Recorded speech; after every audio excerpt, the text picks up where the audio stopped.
Good to go. Awesome. Thank you, Rick. Welcome, everybody, to our Friday Tech Talk. My name is Forrest. I'm one of the job placement directors here at the Tech Academy. We are also joined by Charlie. He's one of our job placement directors as well. You'll be working with one of us eventually when you get to job placement. We'd be happy to help you out in the future. Basically, the point of this meetup, and I like to do one of these about once a month, is to kind of get out in front of these job placement questions while you're still enrolled in the boot camp before you get to the graduation point. Because there's a ton of stuff that may be a total mystery to you that you have questions about. So basically, we're here to answer any thing that you might be worried about when it comes to job placement. It could be any aspect of it: resumes, interviews, cover letters, what you should be applying for. Are you nervous as heck? Because I'm sure everybody else is. What can we do to help alleviate some of those stresses and make it easier for you when you get onto the job search? Basically, I think it'd be nice to start with a little brief introductions. We can kind of popcorn style go around the room. I'll introduce myself, and then I'll call somebody else out, and then they introduce themselves and call somebody else out like that. And then we'll kind of just, that way we all get comfortable and we can be open and ask our questions. So I'm Forrest. Been working here for about a year. Graduated the full stack developer boot camp. Loved it, loved every bit about it, loved the school, love to work with graduates and students. It's a really, really awesome job, and I'm excited to meet all of you guys. So we'll pass it over to Beverly. Go ahead, and Beverly, tell us a little bit about yourself.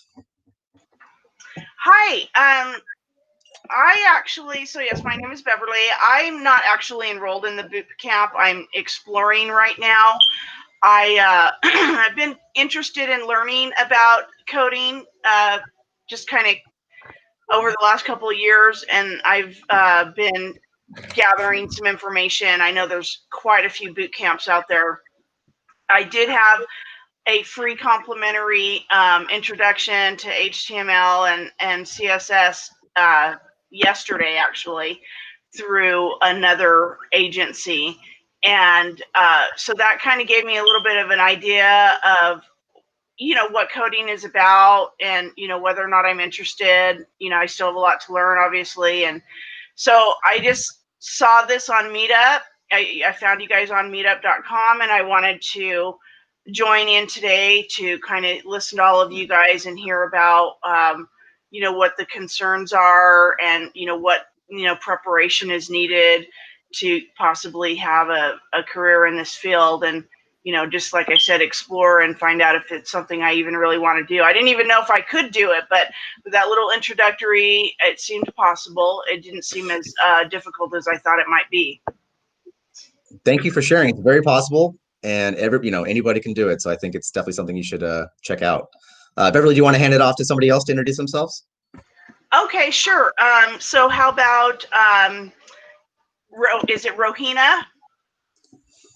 Yes, it's Regina. I'm Regina, and I am doing the software developer bootcamp right now. And I'm glad to join this meeting here today just because I've never been in this career field before, so I'm not really sure what to look for or what to basically show on my resume that kind of makes me stand out. So glad to be in this meeting. Yeah. Good to have you. Do you want me to pass it to someone else? Bert, do you want to take it? Brett, sorry. My bad. Oops, we actually got you on mute, Brett, still somehow. Maybe the mic's not working. We can come back to you. We'll come back to you. No worries. Nathan, why don't you introduce yourself?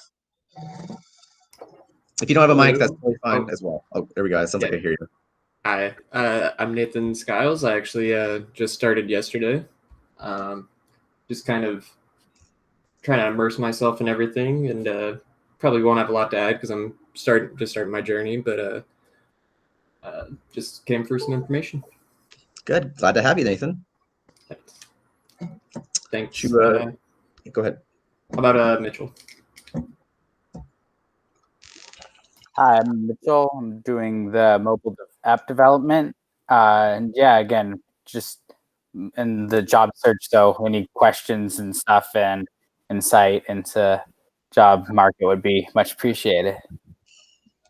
Then about David.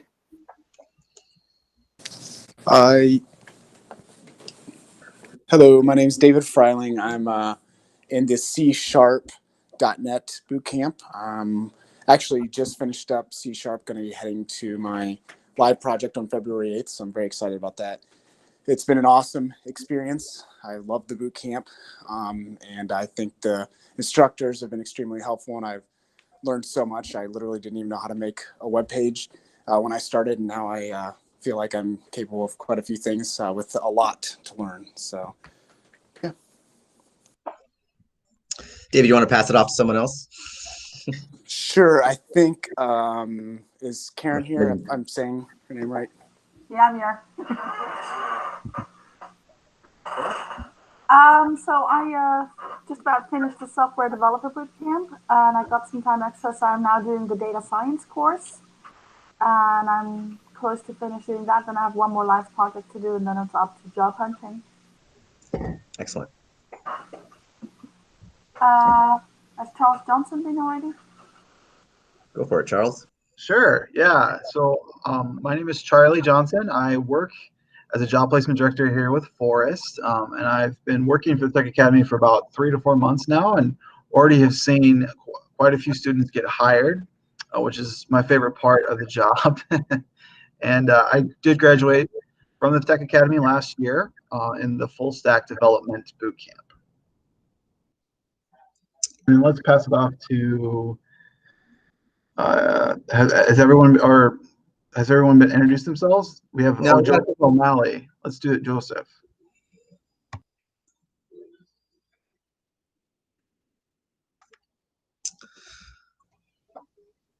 Might not be able to hear you, but that's okay. We can come back to you. Let's go, Raquel. How about you? Want to introduce yourself? Hi, I'm Raquel. I am finishing up the entire full stack program. I'm so close to the finish line. I should be done here very soon, thank goodness.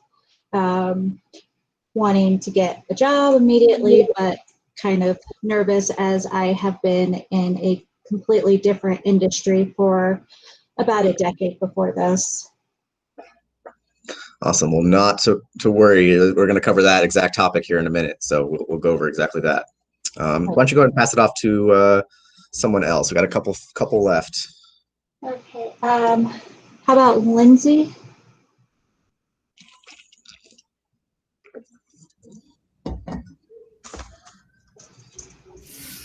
Hi, sorry I can't talk much. I'm at work, but yeah, I'm just finishing up the C# live project. I work as an MRI tech right now, so obviously trying to move on to do something new. And yeah, just wanted to listen in. Thanks for coming. How about Ashton? Go for it. I'm not sure if your mic works, Ashton, but if not, we can. Hello, can you guys hear me? Perfect.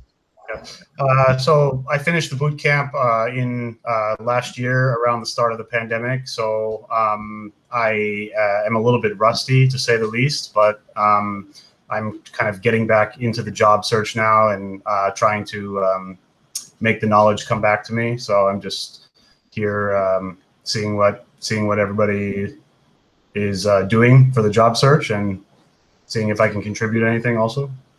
Excellent. Thanks for coming. How about Scott Kennedy? And then we'll go D. Elliott after that, and that should be everybody. Okay. Hello. I'm not a member of the boot camp, but I saw this meetup on meetup.com and thought I'd listen in because I am currently looking for work. And that's about the gist of it. Awesome. Well, thanks for coming, Scott. And then, Joseph O'Malley, maybe you got your hands up. Maybe you're ready to give it a shot. Oh, yeah. Very sorry, my mic was muted. No worries. Hi, I'm Joseph. I'm attending the software development boot camp right now, and I'm looking to get a job at the summer. Just getting some insight right now. Awesome. Glad to have you. Pretty much it. Thank you. D, you want to give it an intro? Does your mic work? There we go. Sure. Same as some of the other people. I came across the Tech Academy website, and I'm looking into it, and that's about it. Perfect. Glad to have you. Awesome. So that basically covers it already. Ben, were you able to get your mic worked out? Or Brett, sorry. Brett, Bert, Ben. I can call you a million things today. Can you hear me now? Okay, my name is Brett. I'm a front-end web developer, and I will be looking forward eventually. So I am not enrolled in the academy, but I would love to learn what I can when I can. And that's where I'm at. Yeah. Thanks for coming, Brett. Perfect. Okay, cool. So thank you everybody for joining, for introducing yourselves. It's good to get, kind of out in front of that, get comfortable talking. One thing that's really important about job searching is being comfortable with video calls and being comfortable with talking in a group setting and, face to face with people you've never met before. That's something you're going to have to get used to doing. Interviews these days are basically all like this, except for with a couple less people. So it's good to get in front of this and get practice with introducing yourself and, getting comfortable with that. So that's kind of why I wanted to do that. So we'll kind of just jump into it. If anybody has any questions, feel free to raise your hand. There's a button to raise your hand, or you can just shout out. Looks like, Karen, did you have a question already? Looks like your hand might be up. I was just wondering if we could put our LinkedIn profiles in the chat so we can connect. Absolutely. Absolutely. This is a great chance to network. If you'd like to connect with anybody here or have people reach out to you, feel free to put your LinkedIn in the chat box. And folks can reach out to you. I think that's a good idea. Cool. All right. Who has a job-related question for us? Don't be shy. Everybody's got questions. I know it. David, go for it. Take it away. Yeah, I prepared a few for today, so I wouldn't be stumped when I got here. I was kind of wondering about the skills tests or quizzes that they have on LinkedIn. Are those something that you recommend that we try to do? I know that they're kind of tough and you have to wait 3 months if you don't do it, but I didn't know if job recruiters were looking at those or what your thoughts were. Definitely. So LinkedIn is one of the most powerful and popular tools for networking and for recruiters to find candidates for roles. I read somewhere that like 90% of recruiters use LinkedIn as their main source of sourcing candidates for roles. I don't know how accurate that is anymore, but it just goes to show how used it is in the recruiter world. So the more you beef up your LinkedIn account, the better you are. So if you can take these skill tests, even if you don't pass them and come back to them again, they're incredibly useful. That's why we highly encourage your LinkedIn to be something that you keep up with constantly. It's like your, virtual resume. It should have everything that's on your resume should also be on there, all your projects, your skills. And there's tons of ways to boost those skills by completing these classes like he had mentioned. I also see if anybody's ever like taking an extra course, post it on LinkedIn. Hey, I just started this certification for something, or I just started this course on Udemy. And then when you complete it, hey, I just completed this course on Udemy and post it on your wall. It may seem kind of silly, but it's not like Facebook or LinkedIn or Indeed or Facebook or Instagram where it's just a bunch of crud. It's like really people are looking after your wall to see what you're doing, and it's really valuable. So yes, it is important to do. Good question. Who else has got I know David, you have some other one. Go for it, Raquel. Yeah, I was actually curious. So you're talking about LinkedIn. What are some good tips, especially if I'm coming from a different background completely, that I could use from a different background to showcase my skills now? Like, what can I write on there? What are some tips, or what are some words not to say on there? It's a good question. Charlie, do you want to pitch in on this one? As far as like what are some things you want to put on there? So any coding projects that you've done or are working on currently, I would recommend putting on your LinkedIn profile.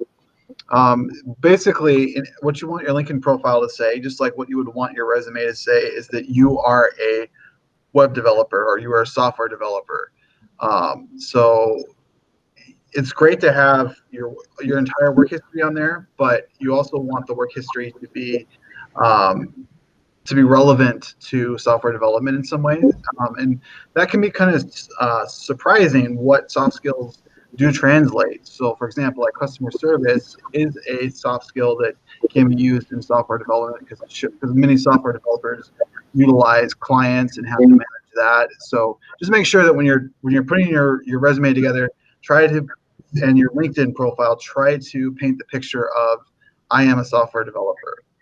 Does that answer your question? Yeah, it does. Thank you. Sure. Yeah, and to add to that, in terms of like what previous employment is worth having on there, I mean, you can have a lot of stuff. I mean, obviously, most of us here are never worked in the tech industry before. Some of us have, but most of us have not. So our LinkedIn would be pretty bare if we had only our tech experience on there.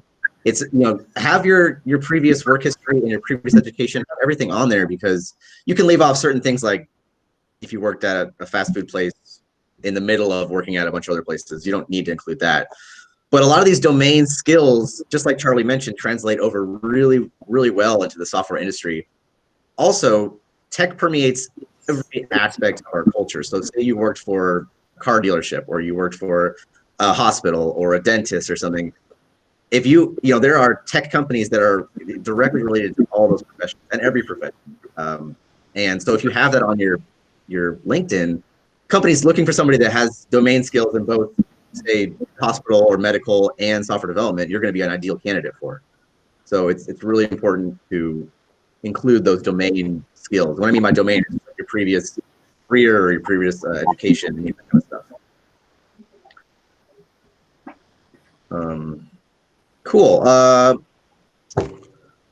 Joseph, go for it. Hi, I was actually gonna ask about, once you land a job in tech, what's the job to like home life balance, like the work life balance? Is it? Because I've heard it's kind of infamous for taking up a lot of your life and sometimes being a lot of work. Yeah, you know, I've heard the same thing, but there's also a culture change that's happening in the industry and in a lot of industries that have to do with, you know, work-life balance. There's definitely still companies out there that I'm sure I don't work at every company, so I don't know, but there's definitely companies out there that will, you know, say 40 hours and then require you to work 60, 80 hours a week. Sometimes that's easy to tell. You can always kind of get a clue as to what that looks like based on, you know, Glassdoor reviews, or you can research the company and see what previous employees have said about it. A lot of companies really advertise their culture and how fun it is to work for them. So that might be a good hint as to how that looks. But like I said, there's also this culture change with work-life balance. You know, companies want to be fun to work for, and they want you to enjoy working for them as much as they enjoy having you there. So from my experience, from the graduates that I've helped land jobs, and I'm sure Charlie can say the same, they're doing a 9-to-5 sort of career, but they're also developing outside of work. The best developers in the world are the ones that develop in and out of work. Doesn't mean you have to, but you could spend your free time also programming to improve on your skills, which might be important in your first couple of years, since you're, you know, getting used to things, and you might need to do that because you're the newbie and you want to make sure that you're making good impression. So you're learning a lot outside of work. But it's not to say that I just don't want you to have the idea that every software developer job is going to be like, you know, a labor camp. You're going to have, you know, a nice work-life balance if you find the right company. And there's a lot of them. Charlie, did you want to add to that? Yeah, I just want to add one small thing. I mean, if that is a concern for anyone when you're in the interview process, you know, I would encourage you to ask questions about what the work culture is like at the interview process, so that you can kind of judge for yourself what it would be like, and what you can ask pointed questions about what their expectations are for their developers as far as that's concerned. Mm-hmm. You can ask what work-life balance looks like in that company. How do you promote work-life balance? Do you encourage your employees to have this balance in their life? Beverly, go for it. Yes, thank you. I just wanted to add on that note also. There were a number of years ago, the Department of Workforce Services here where I live had on their website several companies that had been awarded, given, you know, actual awards for their work-life balance. And also, and so I don't know if they have that on their website anymore. I've saved that information somewhere, but also in recent years, I've just Googled companies, and I just did that now while you guys were talking, and I Googled, you know, tech companies that offer work-life balance, and it gives a whole list of specific companies, and then you can go in there and do some more research there and kind of be a little bit more prepared before you go to the interview, and whether or not you even want to interview with that company based on your research beforehand. So that's my 2 cents worth on that. That's a great addition. I really appreciate that. I mean, that just goes to show that as a developer, Google is your strongest tool in your tool belt. You know, use it for everything, in and out of coding. It is your best friend. And then, like she said, also there's lots of awards nationwide for like top 50 places to work for and all sorts of stuff like that. So they're advertising that their work-life balance is really an asset to them. Brett, did you have a question? Just a quick one. How important is a web developer's portfolio in finding their first real significant job? That's a good question. I've seen it's incredible. It can only benefit you, basically. It either does something for you or it doesn't do anything for you, and you can struggle a little bit more. Not to say that if you don't have a credible portfolio that you can't land a job. We've had countless people landing jobs with the portfolio that they gained just from leaving the academy, just what their school projects. But the more you build on that, the better opportunities you can be available for. I specifically push people to do freelance and volunteer work for friends and family and all that kind of stuff to improve upon that, because the more proof you have of your work out there, the more likely you are to get a job. I mean, that just makes it just kind of makes sense mathematically there. Plus, the more you get recognized and the more you add to your your resume, and you have that on your resume and your LinkedIn, and people are going to find that kind of work you've done, and you get recommendations for stuff. I've had several students do one freelance project. I had a student end of last year who did a gaming website for his Twitch stream or whatever, and a bunch of people saw it and they're like, "This is awesome!" And he had like 10 other contracts immediately after that because people saw his work and wanted to. So all of a sudden, he went from having nothing on his portfolio to like 12 websites that he had worked on because of one volunteer opportunity that he did. So it can be incredibly valuable, but it's not going to prevent you from getting a job because there's a lot of jobs out there. Charlie, do you have any more insight into that? No, I mean, I think I would echo a lot of what you said. The biggest thing that I would say is, if make sure that your portfolio looks good. As far as the website's concerned, I've seen some people like say go for like a UI UX job or front end jobs, and then their portfolio website looks a little lacking in some way, or the nav bar is all wacky, or the coloring is hard to read. So think about that too. So if you're trying to get a front end position or UI UX position, and you're putting your portfolio website on your resume, make sure that you're confident in how it looks. And you can always get feedback from friends and family on, hey, do you think this looks good? Is this something that is attractive to you? That's a really good addition to that. Yeah, not only because maybe I'm not sure if you were specifically talking about your portfolio, like your site, or just like in general all the projects you've worked on. But if you have like a hub for all those, like a portfolio site, then it's good to make sure that if you're showing that off, it's something that you are proud of and that you are willing to say, this stands for the work that I do. This is a representation of that. Do you have a portfolio site, Brett, that you hold your projects on, or is this something that you're working on? I do. It's a small. I'm not ready to apply with it yet, but it's live, so I do have some projects on there. Yes. Okay, cool. So that's something you're working on. Good. Joseph, looks like you had another question. Yeah, I was kind of wondering about like, what if like you get a job offer that has like the site is like in a different state or something, but you're kind of like I'm just saying, what's that process like? That's kind of daunting to me. Like, what if you get a position across? Like, is it likely for those like software positions not working out? Because I think it'd be kind of bad to move my life a different state to get a job and then have it go belly up.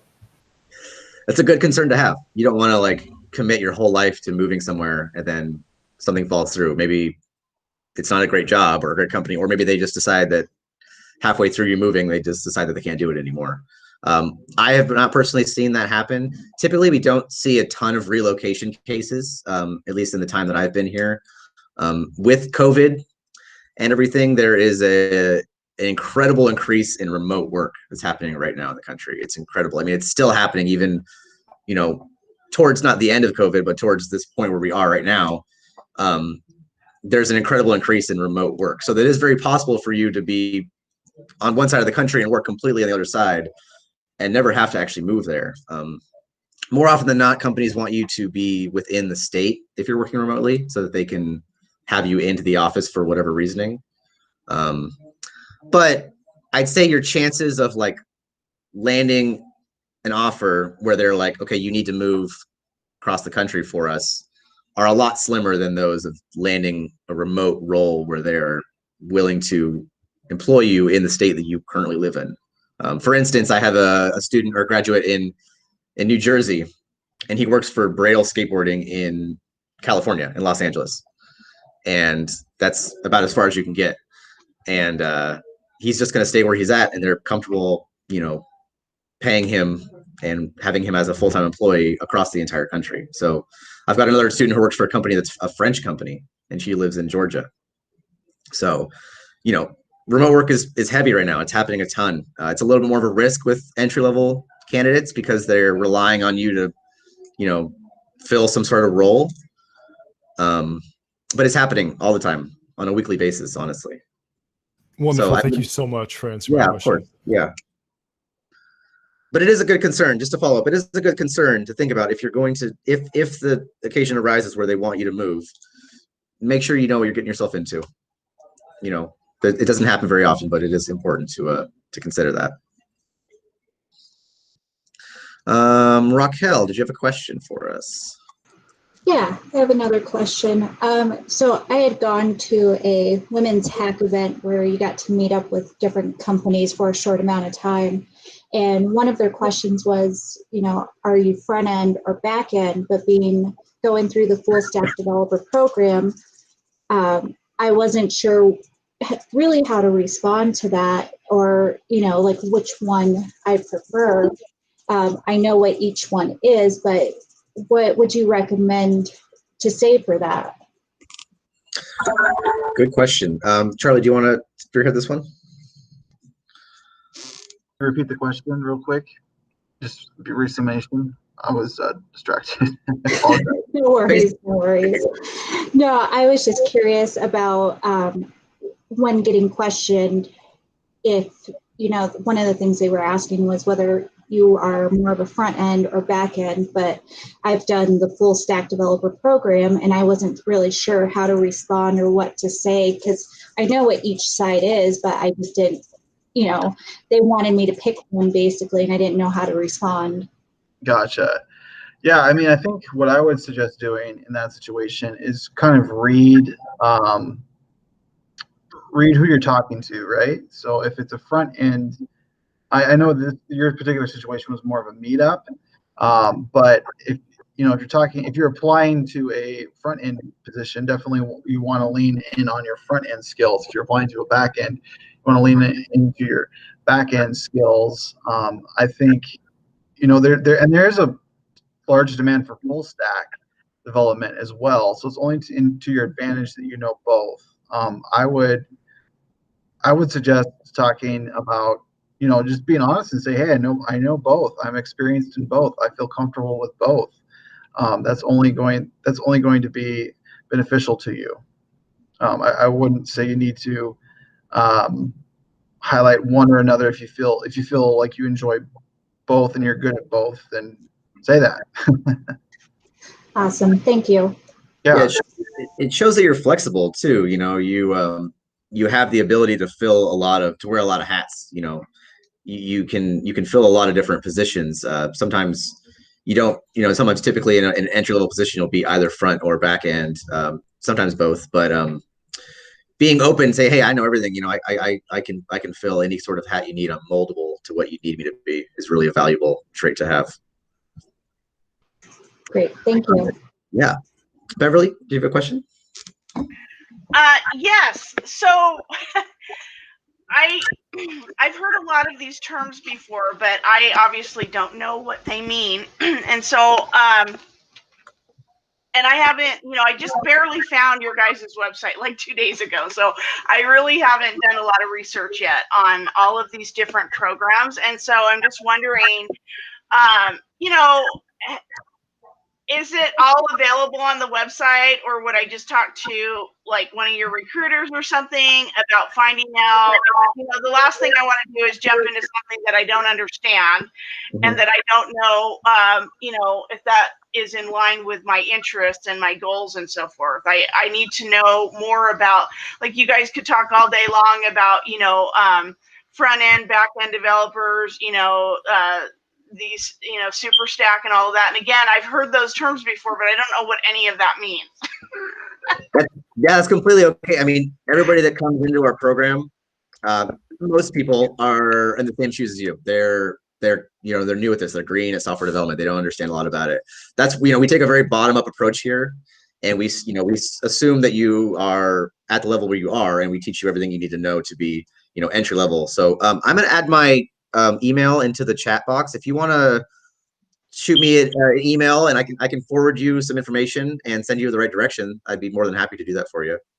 Okay, yes, that would be great. And much like Charles a moment ago, I was a little bit distracted as well when you were answering the question about possibly relocating.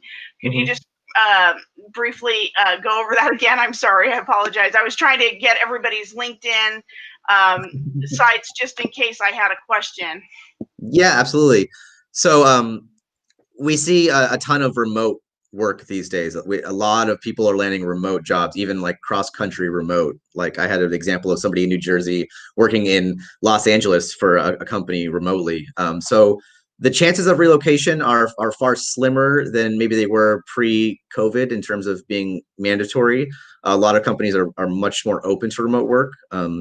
That being said, it is beneficial. Most companies are looking for somebody in their same state or within a 400 mile radius if they're going to work remotely, because they want them to be able to come in for whatever reason. Say they like to throw events and they want people there for that, or they want to interview you in person, which does happen even now. So it doesn't happen a ton in terms of relocation. In my experience, I've seen it happen maybe 2 or 3 times, and the company will help pay for it sometimes, but it's not a very common occurrence. Something to think about. Thank you very much. Of course. Forrest, one thing I'm going to add, I'm adding the link to our website in the chat as well. Thank you. Beverly, there's a lot of good information there. I don't know if you've seen our website, but it does have really good information on our programs. And for anyone else thinking about maybe attending the boot camp, it's a good place to, it's definitely a good place to start. Absolutely. Well, thank you very much. And then also, so when I mentioned at the very beginning where I had just, the idea of learning coding had just kind of come to me a few years ago. So I've been doing all this research online, and, there's like tons of these boot camps, and I've been trying to figure out which ones are the way to go, so that's, I don't know, can maybe you tell me what sets your program apart and your company apart from some of these other boot camps? I would say one of our biggest things that set us apart, no other boot camp that I'm aware of has a job placement staff as large and as involved as we are. And I know I'm kind of tooting my own horn there, but no other boot camp works with you from the moment you graduate to the moment you land a job. Like we do. We're calling you on the daily. We're sending you leads. We're giving you advice. We're doing mock interviews. We're helping you with your resume a million times until it's perfect. We're basically doing everything in our power. I personally work in company outreach as well, so I'm talking to like hundreds of companies on a daily basis, or reaching out to them on a daily basis to gather leads. Recently, I talked to a company that hired 2 of our Utah grads in like 2 days, and are going to hire 2 more next week. So we're actively doing stuff to help our graduates land jobs. That really sets us apart from a lot of other ones. And is that job placement? I know there's companies with different other industries that offer like lifetime placement. Is that something that you guys offer as well? On that note? Yeah, I mean, we like to stay in contact with our alumni after they've landed jobs. We're more than willing to help you in, 5, 10 years down the road. If you need it, we're more than willing to help you out there. May I ask as a student to Beverly? Beverly, I think what makes Tech Academy different than the coding camps I looked into is that they really start at the bottom. They don't assume that you already know JavaScript or HTML. They teach you everything. Thank you, Katrina. I appreciate that. Or Katarina, rather. Sorry. Thank you. Thank you for that input very much. Raquel, did you have another question, or is your hand still up from the last one? Might have still been up. David, looks like you got a question though. Real quick, I did want to echo what everybody's been saying. I looked at a lot of boot camps as well, and this one is very good about starting from the bottom and making sure that you understand everything you're learning, and then make sure the entry point on every topic is correct.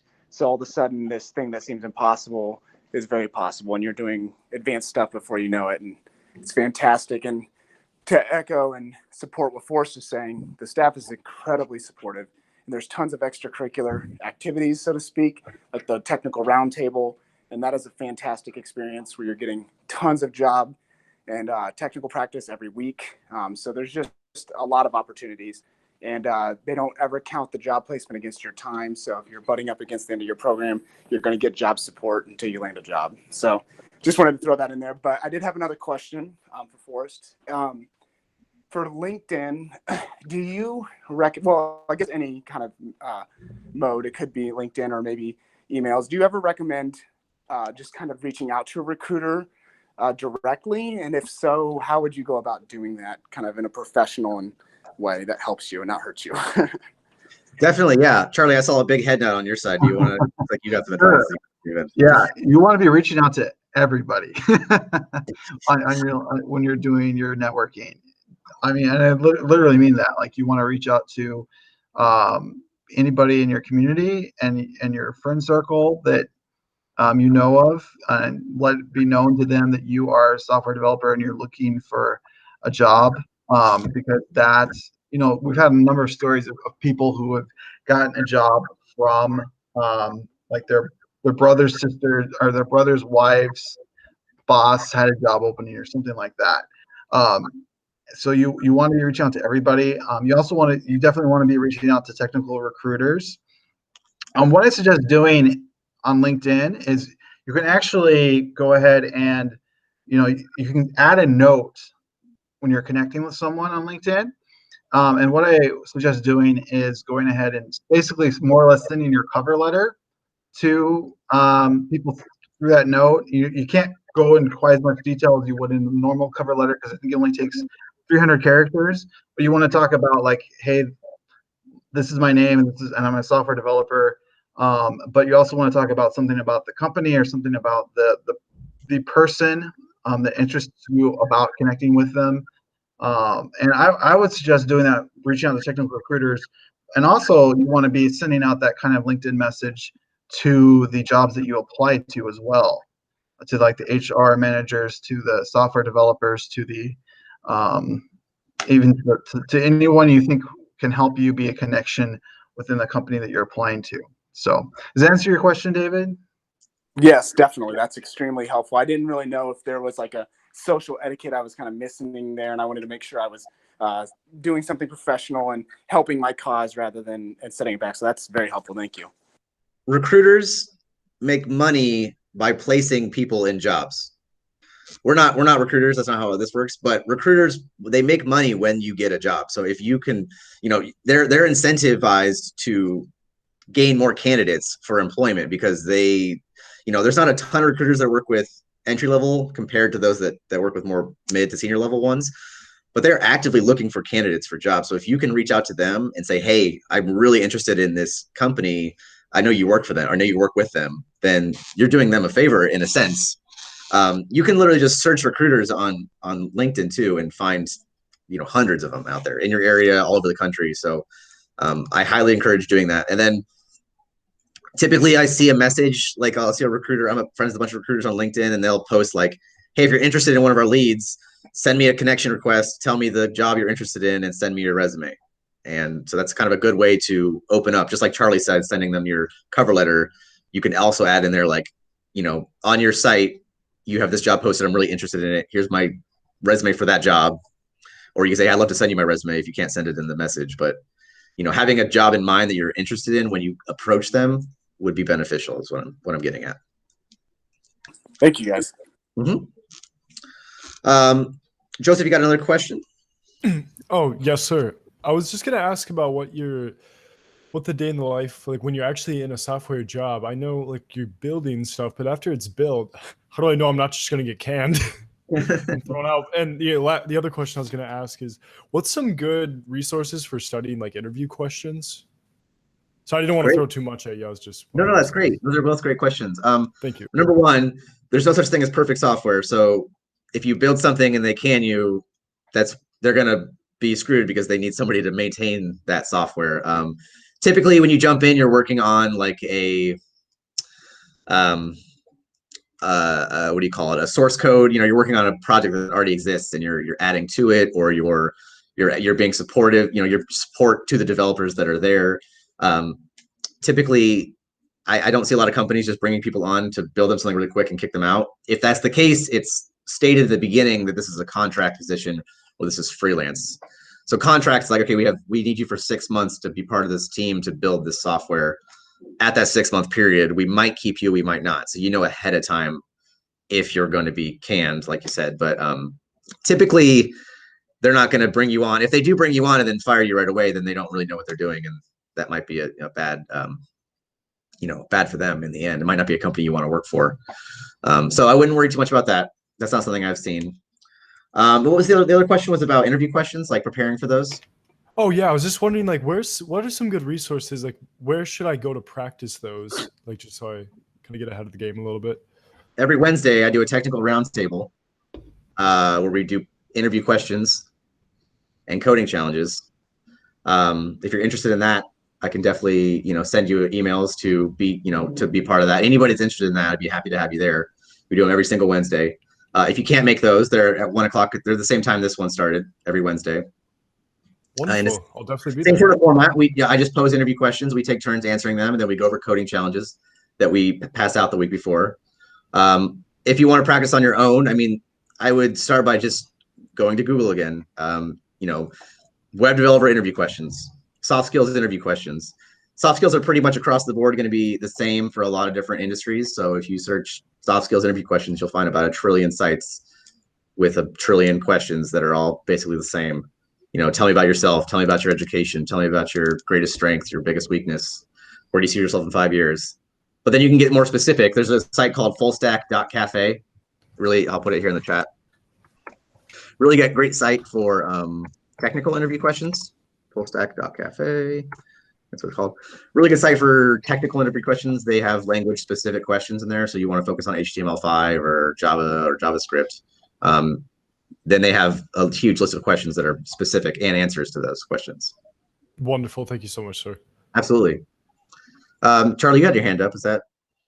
Yeah, I just wanted to address a few things to Joseph's question. So another thing about being afraid of potentially being canned, as you put it, what's typical for the software industry is that the first job is the toughest one to get, and then after that, getting that first job is gives you a lot of experience and gives you a lot of opportunities to go on to more jobs. So even if you're in a position where you work somewhere for 6 months or a year, and then you have to go looking for another job, you should have an easier time getting your second and third job than you would getting your first. Mm-hmm. So I wouldn't worry too much about that part of it. The other, I'm also going to put another website that I like to use as well for the technical interview questions called Eureka. So check that out too. It's a great site. Yeah, I would agree. Thank you so much. I'll check both of those out, definitely. On top of that too, we do mock interviews with our job placement students, so we can do those with you as well. So, one-on-one interviews as well as the group stuff. So, keep that in mind as you come towards job placement. Beverly, did you have another question? I see a hand there. Or was that from the previous one? No, it's a comment actually. I just somebody was giving some free stuff away recently, last Saturday actually, and I found this book in the pile of stuff they were giving. It's called Cracking the Coding Interview: 150 Programming Questions and Solutions, and then it's written by somebody named Gail Lockman McDowell. And you might be able to find it a used copy like mine. And it says here how to prepare for a career and land a job at Apple, Microsoft, Google, or any top tech company. And on the back, it talks about strategies to prepare for the behavioral and technical questions, top 10 most common mistakes that candidates make, proven ways to tackle the toughest algorithm problems, and 150 programming interview questions and answers. So you may want to get this book.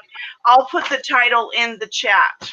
I put the link in the chat actually already for the Amazon one. That is. I can't believe you got that for free. That's a great book. It's actually, it's one of my favorite books. We have one here in the office. Time after time, that's been recommended as one of the most valuable books for preparing yourself for interviews. It's kind of a tough read, and it's not like a front to back read. It's got a lot of challenges and kind of big concepts to understand, but it's incredibly valuable. I recommend anybody. It's only $20 on Amazon, so it's well worth it. It's a big book. Thanks for introducing that. So. You're welcome. I can't believe somebody was just giving that away for free. Let's see here. Who's got another question for us? We got about 10 more minutes here. Joseph, is that another question? Oh, excuse me. Sorry, it was from the prior one. No worries. Who's any other curiosities? Yeah, Regina. I was wondering, are there any tips that you would give out for either LinkedIn or your portfolio that you think we should have on there? Because I know that you said it was hard to get your first job since you don't really have any experience. Considering that, is there anything we could put on there to help us out? Mm-hmm. Absolutely. I think one of the most valuable things we teach here at the Tech Academy is how to teach yourself and how to continue learning. We teach you how to learn, and having your education here is excellent, and it absolutely can land you a job. But what's going to increase your chances every time you do it is the more skills you gain out there, the more things you learn, at least the fundamentals of, and you add to your LinkedIn, you add to your resume, you add to your portfolio. You're basically just like stacking your chances of landing a job every single time. There's a lot of like search algorithms that work with resumes and LinkedIn and stuff, where with recruiters, where they have some sort of software that searches all the resumes in a database for a specific keyword. So say you start studying AWS, and you get AWS is Amazon's cloud service, and they have a super entry level certification you can get called the AWS Cloud Practitioner certification. It's really, really easy to do. Well, it's not really, really easy, but it's their easiest one to get into it. And you can add it to your LinkedIn, you can add it to your resume, and all of a sudden you're on a bunch more search parameters. I had one graduate who, this is actually how she landed her job. She did that exact certification. It took her about a week to do. It wasn't super hard. You take a test, you do a class. She put it on her resume. She put that resume on LinkedIn and on Indeed and ZipRecruiter and Glassdoor. She uploaded that resume. The next day she had 7 voicemails from recruiters about jobs because she put AWS on her resume. They weren't even cloud engineer jobs or anything like that. The company was like, oh, it would be nice if they knew AWS. So because of that, she got a job. So the point here is to constantly be adapting and building upon your skill set. We teach a lot here, and it's really a valuable education, but it's not the end. You should be continuous. The minute you graduate, you should be continuously building upon that education, building projects, learning something new. You'll notice on job postings, stuff like AWS come up all the time, or React, or Angular, or Express, or Node, or all these different skills. Find a way that you can learn that skill and add it to your LinkedIn, add it to your resume, and all of a sudden you're on a new search parameter, and all of a sudden you're getting calls from more recruiters. I can't tell you how valuable it is to continue your education. It's something you're going to need to do your entire experience as a developer forever, because software doesn't stop developing. It doesn't stop evolving. So the more you can learn, the better. That's not to say go out and pick 10 things you want to learn next tomorrow. Find something that you can focus on, like AWS or React or Express or whatever, and just spend some time really getting into that, because there's a job out there for everything. If you want to focus just on JavaScript, there's a billion jobs just for JavaScript, but get good at that one thing. Does that help you a little bit? Okay, cool. David, did you have we'll go with David and then we'll jump back up to Beverly. Yeah, you kind of actually went into it at the very end there. I was going to ask if it was suggested to kind of take a little bit of a deep dive, maybe not forever, but to kind of take a little bit of a deep dive into a particular thing. Like for the project I'm working on, I'm kind of getting pretty deep into C# and .NET and stuff, and want to make sure that I'm not closing too many doors by doing that, or if maybe that's still helpful to get a little better at that. No, I would say that's really, really valuable. We had an alumni night last night for a bunch of our graduates, and one of our graduates who graduated back in 2015, Charlie, I think it was 2015. He went from an entry level developer to a senior developer at Visa within about a year and a half of graduating, which is crazy. It's awesome. Just goes to show what we can do here, what you can do after this. But one of his biggest points was find something you're good at or that you like and stick to it, because there are a million jobs out there for that. If you like .NET and C#, there's never going to not be jobs in C# and .NET. Never not going to be jobs. If you like JavaScript, if you like Python, if you like HTML and CSS and Bootstrap and stuff like that, get really good at that and focus in on it, because there's just a billion opportunities out there. And the more you focus, the less you're spreading yourself out. We teach you a pretty wide variety of stuff here at the Tech Academy. It's not to like overwhelm you with so much, it's to give you those fundamentals to where you can then like focus in on one thing and really build that skill.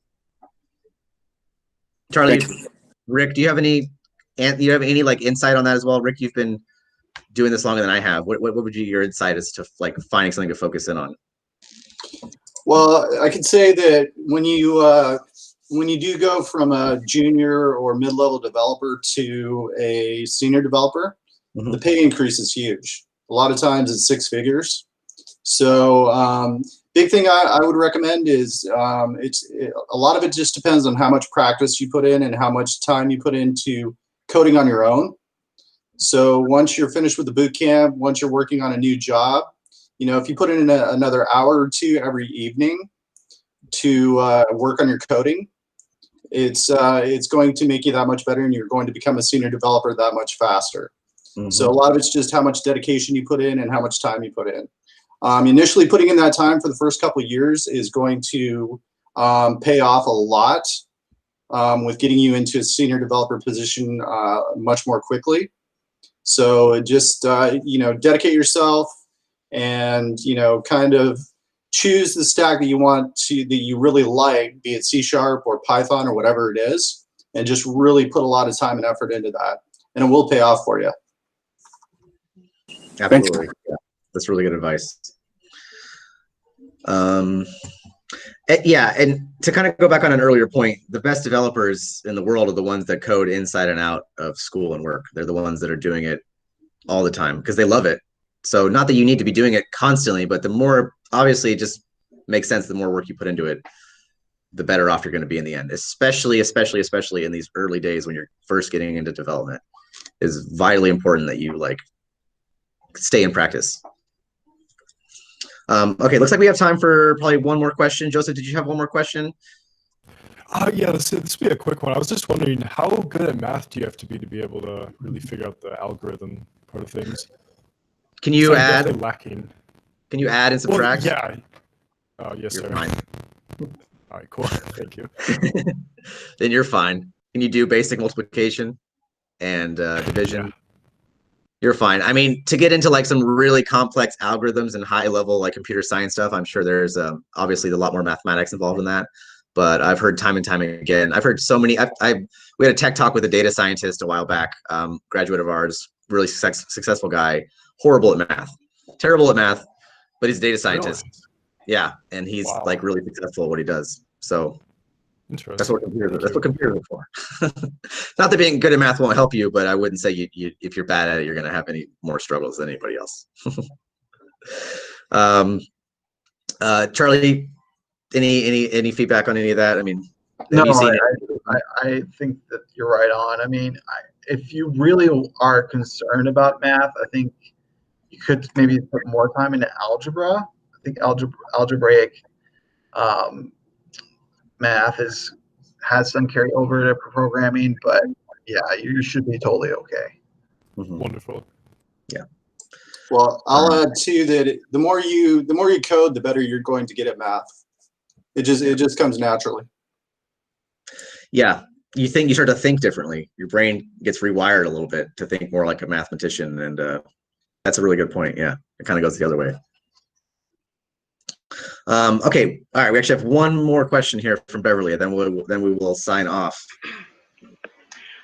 Really just a couple things. So if you want to, I'm not great at math either. And I was concerned about that because when I was told years ago, oh, coding is so hard, because I mentioned that I had found out about Google having some free classes, which I found out wasn't really free after all, but somebody had told me, oh, it's so hard, it's difficult. But that free workshop that I took 2 days ago didn't have any math in it at all. It was all about formulas, and I realized that, oh, all you have to really know is you just have to know the formulas and where to put them. And some of the formulas I found were very involved, and there's a lot to them, but that's what my experience so far was. Of course, that was just a little scratch on the chalkboard there. But if you do want to improve your math skills, there's a lot of free resources out there like Khan Academy and GCF Learn Free, and different things you can do online to improve those math skills. And I agree with what the other gentleman said, that I'm sure that the more you do it, the better you'll become. I was concerned that I'm involved in another certification program through Adobe right now, though, and it's just a totally, completely different industry. So my question to you guys is, I'm thinking, like, before I start going off into coding, that maybe I should finish that first, because I don't know how much time is. They have a curriculum too. Like I'm only half time, so I have to put in at least 10 hours a week. I can do more, but with you guys and your programming, I imagine that there's a certain structure, and I need to be able to complete assignments and what have you within a certain deadline. So I just wanted to know if you thought I should maybe wait. I'm still interested in, meeting up with you guys and doing your Wednesday forum and all of that. But I just want to know if you think I should maybe finish what I'm doing there first before I move into this area of coding. Yeah, a couple things. I think a lot of those questions can be alleviated if you reach out to me, and I'll get you in touch with our administration and all that, and they can definitely answer a lot of those questions. It can be doable at the same time, and it might not be feasible for you, but they can help alleviate a lot of those questions for you. I think that'd probably be the best path to answer those. I'm gonna jump off. I have a meeting at 2, unfortunately, so I'm gonna jump off. So if Charlie and Rick will handle the closure here, but I want to say, first of all, thank you so much for coming. We're gonna have these on a monthly basis because I think it's really valuable for you guys. We also have our roundtables. Please reach out if you want to be part of the roundtable if you're not already. I'd love to have you there. We're always looking for more folks. Anyway, everybody have a very safe weekend, and I will see you all next time. Thank you. Katerina, did you have a question that you wanted addressed? I can stay on and help address that if you'd like. Sure, please. Yeah.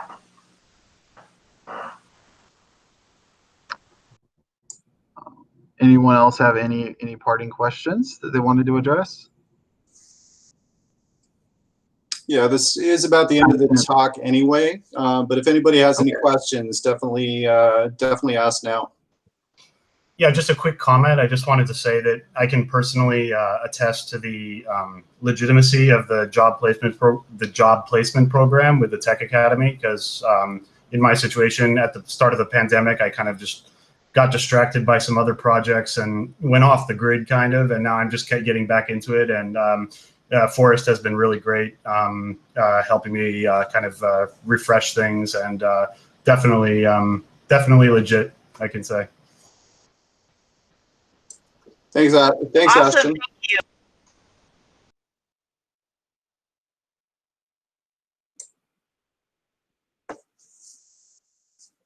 Any other questions? Yeah, I think I'll throw in a closing one if you guys don't mind. Sure, go ahead. I was just gonna ask, what's the average time frame for actually getting a job after finishing the camp? You know, it really just depends. And a lot of it is honestly dependent upon the amount of effort that you put in yourself. I mean, we are definitely here to try to help you get a job, but ultimately, who gets a job and who doesn't is mostly dependent on who puts in the most work and dedication into their job search. I've had students who have gotten jobs after when they haven't even fully completed the job placement course, and then I have some others who've been looking for jobs for much longer than that. So I just think it depends on who is really putting in the time and who's not. Thank you very much. Yeah, would you say the average is 1 to 3 months, Charlie? Yeah, I think that's probably pretty fair.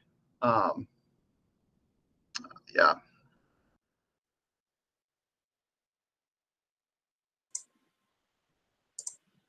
Awesome. I'm going to sign off. Thank you guys so much. I appreciate you having me and answering pretty much most of all my questions. Cool. All right. Thanks for coming out, Beverly. Yeah. Hey, Beverly. So I Yes. think that's probably going to conclude our tech talk. Katarina? And Katarina, if you want to hang on, I'll stay on too. I'll contact you on LinkedIn, Beverly. I'm sorry? I'll contact you on LinkedIn. The meeting is over. I'll contact you on LinkedIn.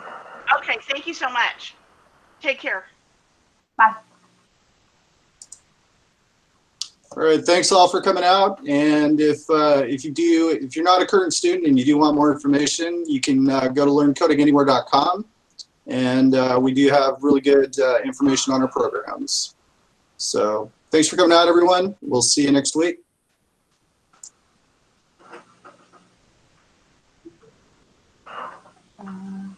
Okay.